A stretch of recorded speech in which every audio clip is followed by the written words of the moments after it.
국민 4명 가운데 3명가량의 고객 개인정보가 유출되는 초유의 사태가 벌어졌습니다. 앞으로 쿠팡 관련 수사가 어떻게 진행될지 서정빈 변호사와 짚어보겠습니다. 어서 오십시오. 안녕하십니까. 네.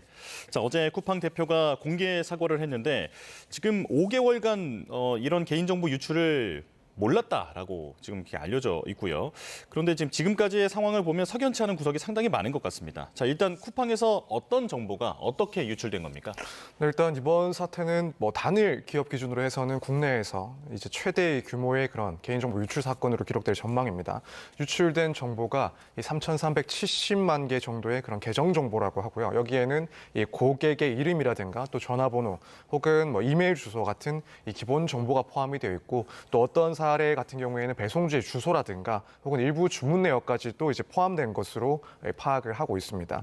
지금까지 파악된 그런 내용에 의하면은 쿠팡의 클라우드 시스템에 저장된 이 고객 데이터가 제3자의 무단 접속을 통해서 탈취가 된 것으로 보고 있는 상황인데 사실 실제로 이런 유출 사고가 발생한 시점부터 인지 그리고 이 수사가 시작되기까지 상당한 시간이 많이 흘렀기 때문에 그런 과정 역시도 좀 의문점을 제기하고 있는 그런 상황입니다. 예, 일단은 경찰은 중국 국적 전 직원으로 지금 의심을 하고 있는데 이건 또 어떻게 파악이 된 건가요? 네, 일단은 지금 외부의 그런 접속에 의해서 해킹이 됐다라는 그런 처음 의혹이 있었는데 여기에는 또 당시에 근무를 하고 있던 중국 국적의 전 직원이 이런 권한 없이 탈취를 한 것이다라는 이야기까지 나오고 있는 상황입니다. 근데 현재 이제 해당 직원은 회사를 그만두고 중국에서 지금 소재를 하고 있는 것으로 파악이 되고 있다라고 하는데 이제 문제는 실제로 이제 용의자로 수사를 시작하기 위해서 결국에는 신병 확보가 상당히 좀 시급히 필요한 그런 상황인데 아무래도 이제 외국에서 상주를 하고 있다 보니까 이런 신병 확보에 상당히 어려움이 존재하지 않을까. 물론 이제 우리나라와 중국 같은 경우에는 범죄자 인도 조약을 체결하고 있기 때문에 이론적으로는 신병 확보라든가 수사를 위해서 조사도 진행을 할 수는 있는데 현실적으로 이제 과연 그것이 실제로 빠르게 이루어질 수 있을지 여기에 대해서는 과거 사례를 본다 하더라도 이 빠른 국내에서 조사를 하는 것처럼 빠르게 진행되지 못하고 사건 수사가 상당히 지연되는 경우들이 많이 있었기 때문에 이 부분이 상당히 중요한 관건이 되지 않을까라고 보여집니다. 예, 잘 협조가 됐으면 좋겠는데 그런가 하면 이걸 누가 보냈는지는 모르겠지만 이 회원들의 개인 정보를 갖고 있다라고 하면서 쿠팡 측에 협박 메일을 보낸 사람도 있다고요? 네, 그렇습니다. 이제 쿠팡 측에 이 개인 정보를 보관을 하고 있고 만약 보안 강화를 하지 않는다면 이를 언론에 제보를 하겠다라는 내용의 협박 메일도 이제 쿠팡 측에 보내졌다라고 합니다. 이제 문제는 이것이 실제로 이 사건의 용의자가 보낸 것인지 그래서 지금까지는 용의자로 특정이 되고 있는 이 당시에 전 직원인 중국 국적인의 그 직원이 이 메일을 보낸 것인지 혹은 이 다른 사람이 보낸 것인지 아니면은 공범 관계가 있는 자의 그런 메일인지 이런 부분들은 아직까지 확인이 되어 있지 않기 때문에 여기에 대해서도 추가적인 조사를 통해서 이 동일인의 소행인지 혹은 공범 관계가 있는 자의 메일을 보낸 내용인지 이 부분들은 또 확인이 돼야 되는 상황입니다. 네. 지금 이 메일을 또 보면 금전 요구도 없었다라고 하니까 이 부분도 수사 대상이 될 것 같고요. 자, 그리고 조금 전에 짚어본 대로 쿠팡이 정보 유출을 인지하는 데까지는 5개월이 걸렸다라고 합니다. 그런데 이걸 정말로 이렇게 오랫동안 몰랐던 건지 이런 부분이 좀 석연치 않은데 어떻게 보십니까? 사실 이 지점도 추후에 수사를 통해서 조금 확인을 해야 될 부분이라고 보여집니다. 일단 5개월 동안의 이 공백, 지금 결과적으로는 3천만 명이 넘는 그런 회원들의 정보가 유출된 대규모의 그런 피해 사례인데 이걸 이제 수개월 동안이나 몰랐다라는 점이 사실 국민들 입장에서는 석연치 않은 부분이라고 보여집니다. 에 따라서 이 쿠팡의 이런 사전 인지 과정이 있었는지 이 부분 역시도 조사가 돼야 되는 그런 상황입니다. 사실 이런 개인 정보를 처리하는 업체 같은 경우에는 이 개인 정보의 유출 사고가 확인이 되면은 신속하게 이 점을 관계 기관에 보고를 하고 또 대응을 세워야 될 그런 의무가 법적으로 부과가 되어 있습니다. 만약에라도 이 5개월이라는 기간 동안 사전에 이 사고를 파악을 했었다. 그런데 이 신고 자체가 늦었다라고 한다면 여기에 대해서도 사실 과징금과 같은 그런 제재가 가해질 수가 있는 거고 또 한편으로는 이 고객의 그런 개인 정보를 관리해야 되고 또 보안을 세워야 될 그런 의무를 위반했다라는 간접적인 정황도 보여줄 수가 있기 때문에 여기에 대해서도 이제 관련 로그 기록이라든가 혹은 내부 문건 등의 확인 등을 통해서 사전 인지 여부를 좀 수사를 해야 되는 부분이다 이렇게 보여집니다. 예, 고객 보안 의무를 성실히 다하지 않았다라고도 볼 수 있는 건데. 네, 그렇다면 지금 이번 사태로 드러난 쿠팡의 보안 시스템 어떤 문제가 있는 겁니까? 네, 일단 지금 뭐 서버 인증 방식이 상당히 좀 취약했다라는 이야기가 나오고 있습니다. 네. 그래서 정상적인 로그인 없이도 고객 정보를 빼돌릴 수 있었다라는 이야기가 나오고 있는데 그렇다면은 만약 그게 사실이다라고 했을 때 보안의 가장 기초적인 그런 접근 통제가 실패했다라는 것을 좀 의미할 수가 있습니다. 일단 뭐 개인정보보호법에 의하면은 당연히 업체에서는 개인정보의 뭐 분실이라든가 도난이나 혹은 유출 등을 방지하기 위해서 기술적으로 또 관리적으로 보호 조치를 해야 될 의무가 부과가 되어 있습니다. 네. 그런데 만약에 이런 기본적인 인증조차 제대로 거치지 않고 데이터에 접근이 가능했다라고 한다면 사실 이제 법으로 정해놓은 그런 안전조치 의무를 위반한 것으로 볼 소지가 상당히 크기 때문에 이 점 역시도 뭐 사실로 확인이 된다라고 한다면 보안의 취약성이 크게 이제 문제로 대두가 될 것으로 보입니다. 예. 상당히 구체적인 개인 정보가 유출됐기 때문에 이용자들이 고민이 걱정이 클 수밖에 없는 상황인데 지금 어떤 피해가 발생할 수 있을 것으로 우려가 됩니까?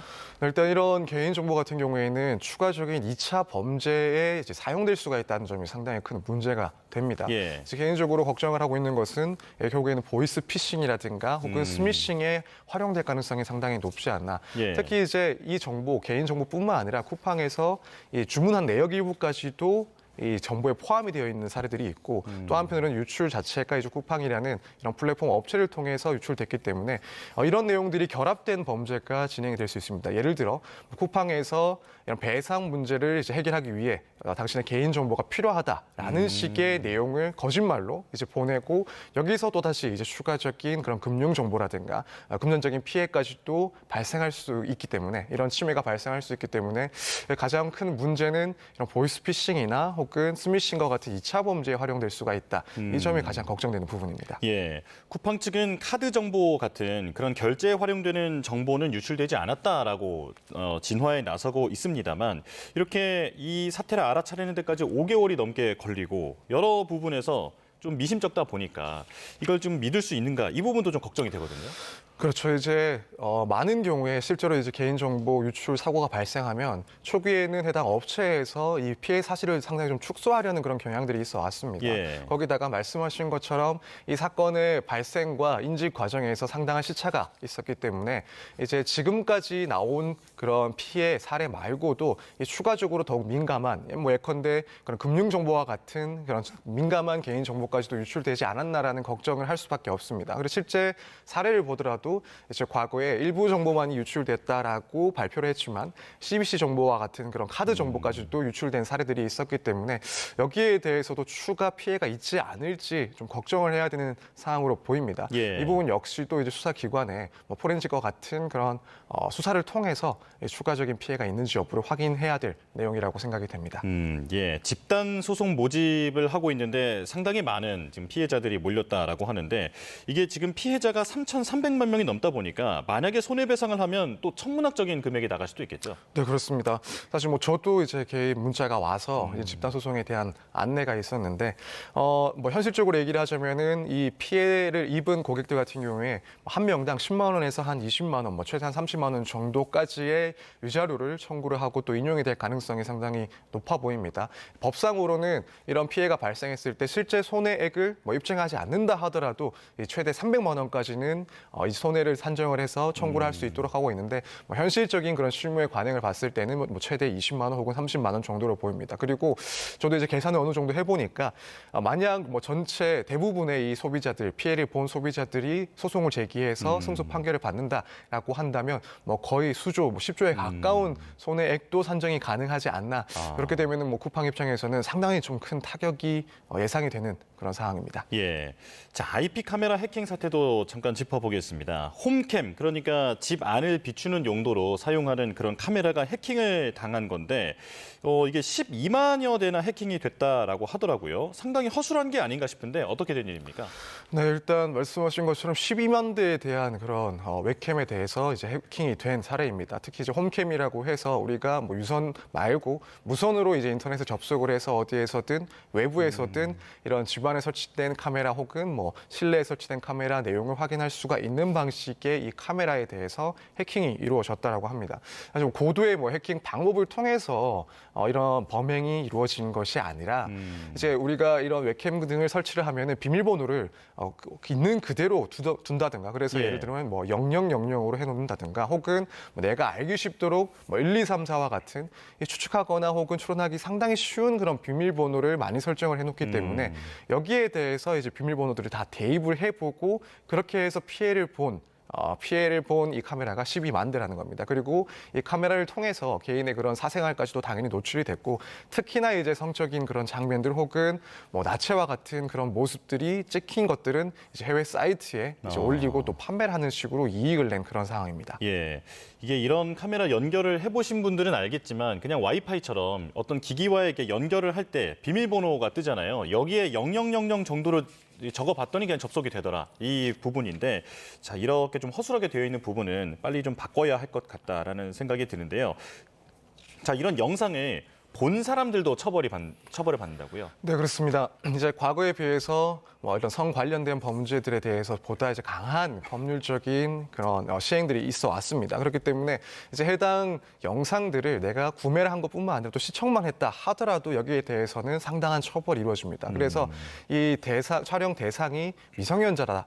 그렇게 되면은 이제 아청법이 적용이 돼서 시청만 하더라도 이제 1년 이상의 유기징역에 처할 수가 있고요. 예. 또 한편으로는 뭐 아동 청소년이 아니라고 하더라도 어쨌든 강화해서 처벌을 하고 있기 때문에 이것을 구매하는 것도 문제고 한편으로는 이 시청을 하는 것 자체도 이제 범죄가 될 수 있다. 이 점은 꼭 인식이 돼야 되는 그런 사건입니다. 예.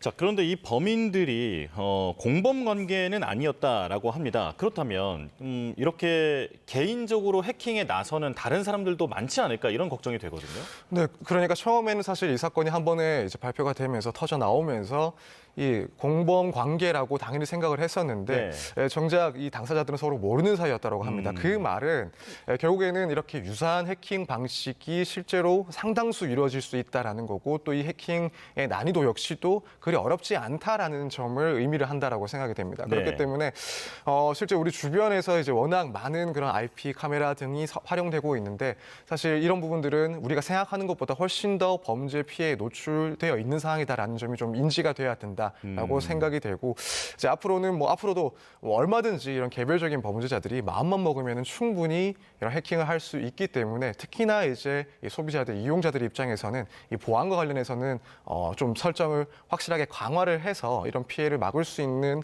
그런 대책을 좀 세워야 된다 이렇게 생각이 됩니다. 예, 이 범인 가운데에는 가상자산을 받고 그 영상을 판매한 사람도 있다라고 하는데 그렇다면 처벌 수위가 훨씬 높아지는 거죠? 네, 그렇습니다.